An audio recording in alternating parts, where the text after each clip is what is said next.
नमस्कार, मैं दीपिका शर्मा। आप देख रहे हैं स्टार खंडवा समाचार। तो चलिए देखते हैं स्टार न्यूज नेटवर्क पर आज की बड़ी खबर। खालवा रोशनी गोलखेड़ा में परंपरा और उत्सव का संगम। विश्व आदिवासी दिवस पर उमड़ा जन सैलाब। गति नृत्य ने बांधा समा। वन ग्राम गोलखेड़ा में विश्व आदिवासी दिवस का आयोजन इस बार यादगार बन गया। ढोल नगाड़ों की थाप, पारंपरिक वेशभूषा और उमंग से भरे चेहरों के बीच खालवा और हरसुद क्षेत्र से पहुंचे सैकड़ों लोग उत्साह में शामिल हुए। कार्यक्रम की शुरुआत खालवा और लंगोटी गांव से निकली भव्य बाइक रैली से हुई, जो तिरंगे और पारंपरिक झंडों से सजी हुई गोलखेड़ा पहुंची।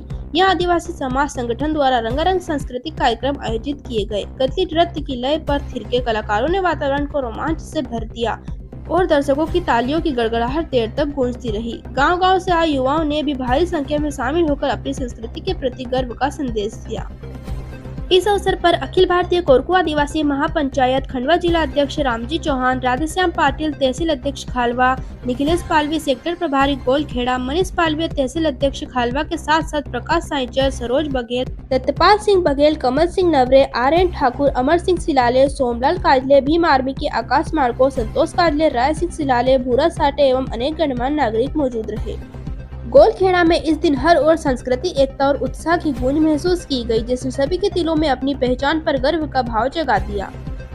देखें स्टार न्यूज नेटवर्क पर खालवा तहसील से रामचंद्र कास्टे की रिपोर्ट। खबर अच्छी लगे तो चैनल को सब्सक्राइब जरूर करें।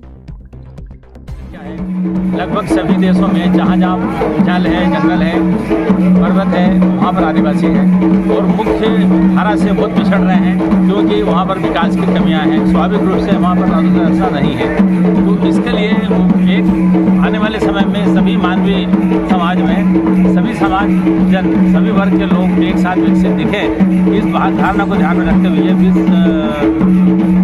संयुक्त राष्ट्र संघ ने एक दिन मुकर्रर किया है 9 अगस्त। इस दिन सब लोग मिलकर अपना विवेचना करते हैं, इस दिन असेसमेंट करते हैं कि हम लोग पिछले साल की तुलना में इस बार कितने आगे आ पाए हैं, और इसी बात को ध्यान रखते हुए एक दिन मुकर्रर करके ये विश्व आदिवासी दिवस के रूप में हम आदिवासी लोग मनाते हैं। अब जहाँ तक सवाल है हमारे मनाने का, इसका हम क्या लाभ लें, उसमें हर एक व्यक्ति को, एक मैं आदिवासी की बात तो दूर है, एक आम जन ग्रामीण को भी ये मालूम नहीं है कि उसके अधिकार क्या है। जब तक अधिकार के प्रति व्यक्ति सजग नहीं होगा, उसकी जानकारी नहीं होगी, तब तक न वो मांग कर पाएगा, न अपने प्रतिनिधि के पास जा पाएगा, न वो अपने विकास के लिए कुछ आगे मतलब कुछ प्रोग्रेस कर पाएगा। इसलिए ये बहुत ज़रूरी है कि हम लोग जो थोड़े बहुत अपने आप को मुख्य धारा से सबके साथ समझते हैं, हम लोग जा के ऐसे अवसर पर हम अपने ग्रामीण जनों को और हम हमारे जो आदिवासी भाइयों को ये बताते हैं कि उनके हक अधिकार क्या है। कायदे से तो संविधान में सब चीज़ का प्रावधान दिया गया है, लेकिन हर एक व्यक्ति समझदार नहीं पड़ता है। सबको मालूम है अनुसूचित 5 और 6 में पूरी चीज़ें ली हुई है, लेकिन संविधान में आज तक सरकारों ने इसका क्रियान्वयन नहीं कर पाया है। अब चूँकि ये बात जनप्रतिनिधि के ध्यान में आनी चाहिए, और जब तक जनप्रतिनिधियों को इस बात पर जोर नहीं दिया जाएगा, जब तक उनको दबाव नहीं दिया जाएगा, वो अपनी बात विधानसभा में, लोकसभा में नहीं कर पाएंगे और ये बात का क्रियान्वयन नहीं हो पाएगा। तो हम विश्व आदिवासी दिवस के दिन हम आम लोगों को, हम हमारे जितने भी भाई लोग हैं, हम ज़्यादा से ज़्यादा उनको अवेयर करना चाह रहे हैं कि आप हक और अधिकार के प्रति अपनी मांगों को रखिए और ज़्यादा से ज़्यादा दबाव बनाइए, और हम लोग मुख्य धारा से कितने पीछे हैं इसका खुद डिस्कशन करें।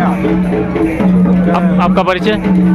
मैं आर.एन. ठाकुर से चालक कौशल विकास से रिटायर्ड हूँ, और मैं आदिवासी उसमें सर्वाधिक समाज सेवा संगठन का मैं भारतीय संयोजक हूँ, और मैं प्रयास कर रहा हूँ कि जितने भी मध्य प्रदेश में 92 समाज संगठन हैं, उनको इकट्ठा करके मैं आदिवासी महासंघ की स्थापना करके मैं उनको एक मुख्य धारा में लाने के लिए अपने साथियों के साथ उनको इकट्ठा करके उनको और अवेयर करूँ।